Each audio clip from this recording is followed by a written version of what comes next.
கதை நயனம் நேயர்களுக்கு வணக்கம். இது அமரர் கல்கியின் பார்த்திபன் கனவு பாகம் 3 8ஆம் அத்தியாயம் வேஷதாரி. ஒற்றர் தலைவர் ராஜ பரிவாரங்களை இந்த மாதிரி பொருட்படுத்தாமல் போனதை குந்தவையும் மகேந்திரனும் 2 பேரும் கவனிச்சாங்க. அப்படி ஒருத்தர் ராஜ பரிவாரங்களை கவனிக்காமல் போனது அங்கே இருந்த எல்லாருக்குமே வியப்பு ஊட்டுச்சு. அண்ணா, அந்த குதிரை மேலே போகிற வீரனை பார்த்தியா? என்ன கம்பீரமான வடிவம்! யார் அவரு, உனக்கு தெரியுமா அப்படின்னு குந்தவி கேட்டா. எனக்கு தெரியல குந்தவி, அவரோட தோற்றத்தை பாரு, ராஜவம்ச கலை காணப்படுது. நல்ல ஆஜானுபாகுவான தோற்றம். அவருடைய குதிரையை பாரு, அதுக்குள்ளே எவ்வளோ தூரம் போயிடுச்சு அப்படின்னு சொன்னா மகேந்திரன். அவரும் காஞ்சிக்கு தான் போகிறார் போல இருக்கு. ஒருவேளை அயல் தேசத்தை சேர்ந்தவராக இருக்குமோ? இல்லாவிட்டா நம்மளை எப்படி இப்படி கண்டுக்காமல் போவார்? 4 நாட்களுக்கு முன்னாடி தான் துறைமுகத்தில் பல கப்பல்கள் வந்து அயல் தேசத்துக்காரர்கள் ரொம்ப பேர் இங்கே இறங்கினாங்க. அதனால தான் தெரியாத முகம் நிறைய இப்போ காணப்படுது அப்படின்னு சொன்னா குந்தவி. குந்தவி, செண்பகத்தீவோடைய ரத்ன வியாபாரியை பற்றி சொன்னியே, அவன் வரவே இல்லையே. வரலை அப்படின்னு ரொம்ப ஏமாற்றத்தோடு சொன்னா குந்தவி. அது எப்படி காஞ்சி அரண்மனைக்கு அவன் வராமல் போவான்? கண்டிப்பாக வருவான்.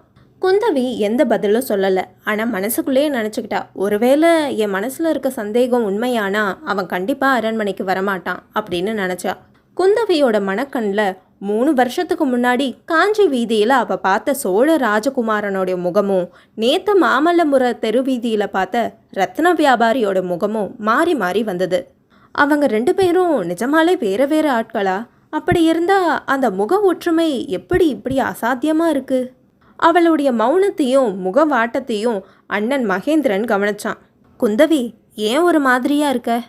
ஒன்றுமில்லை அண்ணா, நான் ஒரு யோசனை செஞ்சுருக்கேன், சொல்லட்டுமா? என்ன அண்ணா? அப்பா கேட்டால் நான் சொல்ல போகிறேன். இப்போதைக்கு எனக்கு இந்த ராஜ்யபாரம் வேண்டாம். ஏன்னா நான் மறுபடியும் கடல் பிரயாணம் செய்யலான் இருக்கேன். இலங்கைக்கு மறுபடியும் போக போகிறீங்களா அண்ணா? இல்லை, செண்பகத்தீவுக்கு போகலான் இருக்கேன். என்ன சொல்கிறீங்க அண்ணா? ஆமாம், விக்ரமனை மன்னிக்கணும்னு நானே அப்பா கிட்ட கேட்க போகிறேன். அதுக்கப்புறம் செண்பகத்தீவுக்கு போய் அவனை நானே இங்கே கூட்டிகிட்டு வர போகிறேன். குந்தவி, நான் இங்கே வந்து 1 வருஷம் ஆகுது. ஆனால் இது வரைக்கும் உன் முகத்தில் நான் சிரிப்பை பார்த்ததே இல்லை. உன் முகத்தில் சிரிப்பை பார்த்துட்டு தான் இனிமேல் மறு வேலை அப்படின்னு சொன்னான் மகேந்திரன். இதை சொல்லும்போது குந்தவையோட கண்களில் நீர் ததும்புச்சு. அவள் கொஞ்ச நேரம் அமைதியாக இருந்துட்டு, அப்பா ஒத்துக்க மாட்டார் அப்படின்னு சொன்னான். நான் அவரை சம்மதிக்க வைப்பேன். நேற்று இரவே அப்பா கிட்ட இதை பற்றி பேசணும்னு நினச்சேன். இரவு அவர் வரவே இல்லை. இன்னைக்கு அவசியம் கேட்க தான் போகிறேன். அப்பா சம்மதிச்சு நீ செண்பகத்தீவுக்கு போனாலும் என்ன பிரயோஜனம்? என்ன பிரயோஜனமா? எனக்கு ஒரு மைத்துனன் கிடைப்பான்ல. அது நடக்காத காரியம் அண்ணா. அந்த கர்வம் பிடிச்ச சோழ ராஜகுமாரன் பல்லவ குல பெண்ணை மணக்க சம்மதிக்கவே மாட்டான். அப்போ மகேந்திரன் கலகலன்னு சிரிச்சுட்டு, குந்தவி, நீ என்னைக்காவது உன் உருவத்தை கண்ணாடியில் பார்த்துருக்கியா அப்படின்னு கேட்டான். போங்கண்ணா அப்படின்னு சொன்னா குந்தவி. போகத்தான் போகிறேன். செண்பகத்தீவுக்கு போய் அந்த ராஜகுமாரனை இழுத்துட்டு வந்து உன் முன்னாடி நிறுத்தி கன்னத்தில் போட்டுக்கிறபடி நான் செய்யலை. மகேந்திர பல்லவ சக்கரவர்த்தியோட பேரை இல்லை நான்.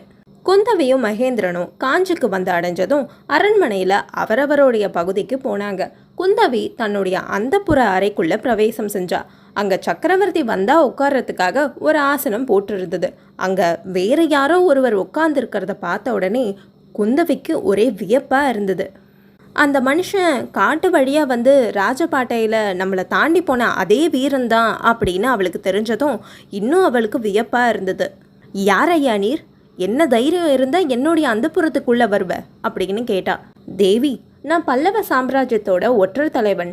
என்னுடைய பேர் வீரசேனன். உங்ககிட்ட ஒரு துப்பு விசாரிக்கிறதுக்காக வந்தேன் அப்படின்னு அவன் சொன்னதும் குந்தவியோட முகத்தில் இருந்த கோபம் காணாமல் போயிடுச்சு.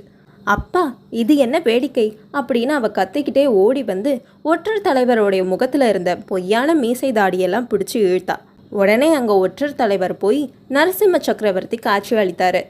உங்களுடைய குரலை வச்சு தான்ப்பா நானே கண்டுபிடிச்சேன். இல்லைனா அடையாளமே தெரிஞ்சிருக்காது. எப்படி அப்பா இவ்வளோ நல்லா வேஷம் போடுறீங்க அப்படின்னு கேட்டா குந்தவி. என்னோட தந்தை மகேந்திர சக்கரவர்த்தி எனக்கு சொல்லி கொடுத்த வித்தை இது. ரொம்ப அருமையான வித்தை அப்படின்னு சொன்னார் சக்கரவர்த்தி. அதுக்கப்புறம் அங்கே என்ன நடந்தது இதெல்லாம் தெரிஞ்சுக்க என்னோட சேனலை சப்ஸ்கிரைப் பண்ணுங்கள்.